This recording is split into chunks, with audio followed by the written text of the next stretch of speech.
because I came for the funeral of a brother who has passed on, Edward Karaoke, who is a well-known former civil servant. He worked in the Ministry of Public Works as an engineer.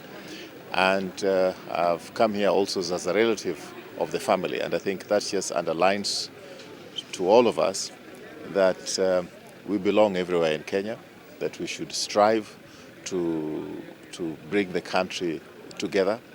We are all intertwined.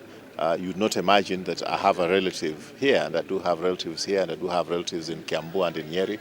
And, you know, we are all one people. And I think that's something that we should always try to underline and remember, that we have a shared humanity that brings us together. The message to my fellow politicians is that we only have one Kenya.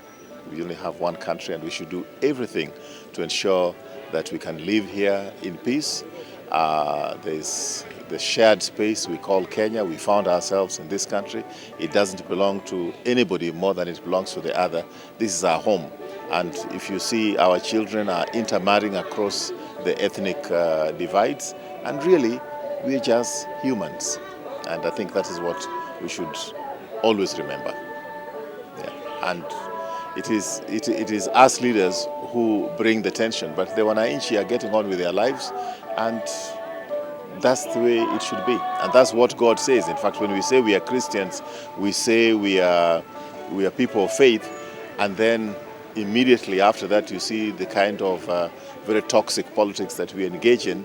I really think that it is very unfortunate that sometimes we go that direction of dividing Kenyans, yet Kenyans live together